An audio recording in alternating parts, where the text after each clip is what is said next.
मैं वह शाम कभी नहीं भूलती जब पहली बार सच में मेरे साथ ऐसा हुआ था, जिसके बारे में मैं कभी सोच भी नहीं सकती थी कि एक जेठ भी अपनी बहू के साथ इतना करीब आ सकता है।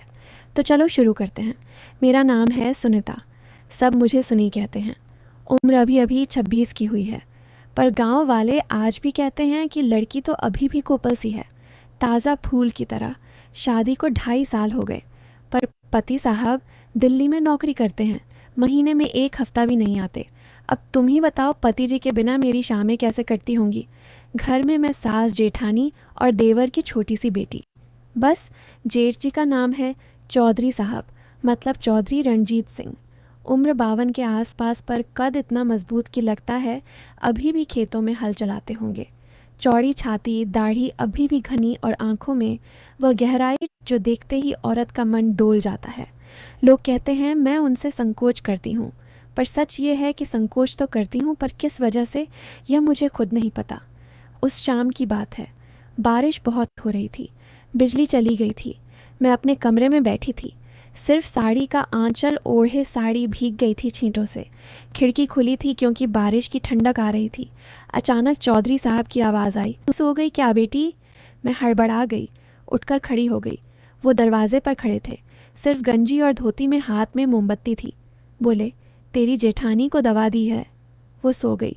मुझे लगा तुझे भी यह मोमबत्ती रख देता हूँ। मैंने कहा जी ठीक है, और मोमबत्ती टेबल की और मेरी तरफ देखा। उस मोमबत्ती की रोशनी में उनका चेहरा ऐसा लग रहा था जैसे कोई पुराना योद्धा अपनी प्रिया को दिख रहा हो। बोले, ठीक गई है, बदल ले नहीं तो सर्दी लग जाए। मैंने जल से आंचल संभाला। बोली, जी मैं अभी बदलूंगी। वो बोले, शर्माती बहुत है तू, अपने हैं। फिर मेरे माथे पर हाथ रखा। ठंड नहीं लग रही? उस पर में कुछ था, ठंडक ना गर्मी, बस एक कंपी गई पूरे जिस्म में। मैंने सिर हिलाया। नहीं। वो फिर बोले, चल आंगन में जाते हैं, वहाँ बारिश की हवा चल रही है। मैंने मना करना चाहा, पर मुंह से निकला, चलिए। आंगन में बरामदा था। वो बैठ गए, मैं दूर खड़ी रही। बोले, बैठ ना सुनी, क्या डर रही है? मैं बरामदे के किनारे पर बैठ गई। बारिश सच में तेज़ थी, मेरे बाल उड़ रहे थे। वो चुप थे। फिर अचानक बोले, तेरी शादी के समय मैंने सोचा था कि बहू ऐसी ही आएगी जो देखते ही मन को छू जाए। मैंने कुछ नहीं कहा। वो फिर बोले, पर तू तो उससे भी प्यारी निकली। मेरा दिल ज़ोर से धड़कने लगा। मैंने पूछा, जी आप क्या कह रहे हैं? वो हंसे बोले, कह रहा हूँ कि तू बहुत सुंदर है और मैं बूढ़ा हो गया हूँ, पर दिल अभी भी जवान है। मैंने नीचे देख लिया। वो उठे, मेरे बिल्कुल पास आकर खड़े हो गए। उनकी सांस मेरे गालों को छू रही थी। बोले, डर मत, मैं कुछ नहीं करूँगा। बस इतना बता, कभी तुझे लगा कि मैं तुझसे कुछ ज़्यादा ही? वो रुक गए। मैंने सिर उठाया। उनकी आंखों में कुछ था जो मैं समझ नहीं पाई। मैंने धीरे से कहा, जी मुझे कभी कभी लगता है। वो मुस्कुराए। बोले, लगता है ना? अच्छा है, लगना चाहिए।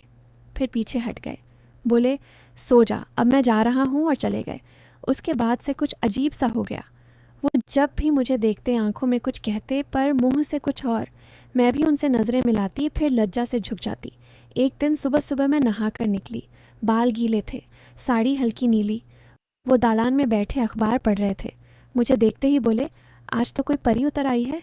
मैं हंसती बोली, जी आप भी ना। वो बोले, आजा मेरे पास बैठ, बाल सुखा दूँ। मैं हिचकिचाई पर चली गई, उनके पास बैठ गई। वो सच में गमछा ले आए और मेरे बाल सुखाने लगे, बहुत धीरे धीरे।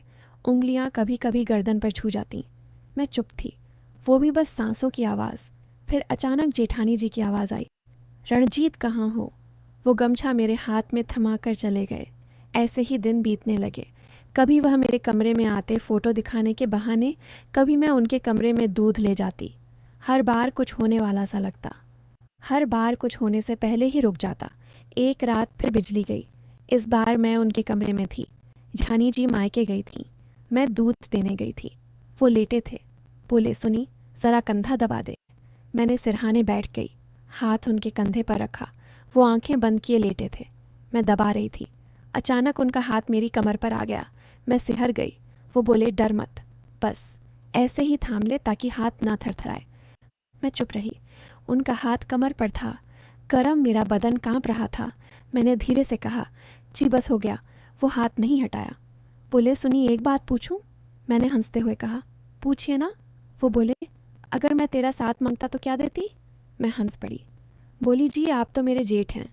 वो बोले, जेठ भी इंसान होता है सुनी, और इंसान को जो चाहिए वो चाहिए। मैंने हाथ खींच लिया, उठकर खड़ी हो गई। बोली, मैं जा रही हूँ। वो भी उठ गए, मेरे सामने आकर खड़े हो गए। बोले, नाराज़ मत हो, मैं मजाक कर रहा था। पर उनकी आंखें मजाक नहीं कर रही थी। मैं कमरे से निकल आई। उस रात मैं सो नहीं पाई। फिर एक दिन कुछ ऐसा हुआ कि सब बदल गया। मैं सुबह उठी तो देखा चौधरी साहब मंदिर गए हुए थे। लौटे तो उनके हाथ में एक छोटा सा डिब्बा था। बोले, सुनी, ये तेरे लिए मैंने खोला। अंदर एक चांदी की झालर थी, बहुत सुंदर। मैंने कहा, ये क्यों जी? वो बोले, तेरी पुरानी फटी थी ना, मैंने सोचा नई दिला दूं। मैंने कहा, पर यह बहुत कीमती लग रही है। वो मुस्कुराए, बोले, तेरे कदमों में अच्छी लगेगी, पहन के दिखा। मैंने पहन ली। वो मेरे पैरों की तरफ देखते रहे, फिर बोले, सच में जैसे कोई परी हो। उसके बाद से वो रोज़ कुछ ना कुछ लाते, कभी कंगन, कभी काजल, कभी साड़ी। मैं मना करती पर वो सुनते नहीं। लोगों को शक होने लगा, गांव में बातें होने लगीं। मेरी देवरानी ने एक दिन पूछ ही लिया, भाभी जेठ जी आपको इतना क्यों लाड करते हैं? मैंने हंस कर टाल दिया, पर सच ये था कि मैं खुद डरने लगी थी। डर इस बात का नहीं कि वह कुछ करेंगे, डर इस बात का था कि कहीं मैं ही कुछ न कर बैठूं। फिर एक दिन पति आए, 1 हफ्ता रुके। जाते वक्त तो बोले, सुनी, मुझे लगता है जेठ जी तुझसे बहुत प्यार करते हैं। मैंने कुछ नहीं कहा। वो गए। फिर वही खामोशी। एक शाम मैं छत पर झाड़ू लगा रही थी। वह ऊपर आ गए। बोले, सुनी, आज तुझे कुछ बताना है। मैं रुक गई। वो मेरे पास आए, बहुत करीब। बोले, मैं मरने वाला हूँ। मैं चौंकी, क्या? वो बोले, डॉक्टर ने कहा है फेफड़े कमज़ोर हो गए हैं, ज़्यादा दिन नहीं है। मैं रो पड़ी। वो मुझे गले लगा लिया। पहली बार मैं भी उनसे गले लगी। बहुत देर तक रोती रही। फिर वह बोले, मैंने तुझे इतना लाड किया क्योंकि मैं चाहता था कि मेरे बाद भी कोई मुझे इस तरह याद करे जैसे मैंने तुझे चाहा था। सिर्फ अब जेठ की तरह नहीं, उससे कहीं ज़्यादा। पर मैंने कभी तेरी इज्जत को हाथ नहीं लगाया और ना लगाऊंगा। मैं चुप रही। वो बोले, तू मेरी बहू है, हमेशा रहेगी। बस इतना याद रखना कि एक जेठ ने अपनी बहू को बेटी से ज़्यादा चाहा था। उसके बाद वह बीमार रहने लगे। मैं उनकी सेवा करती, रात दिन उनके पास रहती। वो मुझे देखकर मुस्कुराते। फिर एक सुबह वह चले गए। हमेशा के लिए उनके कमरे में एक चिट्ठी मिली, मुझसे लिखी, सुनी, तूने जो प्यार मुझे दिया वह किसी जेठ को अपनी बहू से भी नहीं मिलता। मैंने तुझे कभी गलत नज़र से नहीं देखा। हाँ, चाहा बहुत था, पर चाहत और मोहब्बत में फ़र्क होता है। मैंने सिर्फ चाहा था, तुझे अपना बनाना चाहा था, पर सिर्फ दिल से। तेरी झालर आज भी मेरे पास है। मैं ले जा रहा हूँ, तेरा आयकिया जेठ रणजीत सिंह।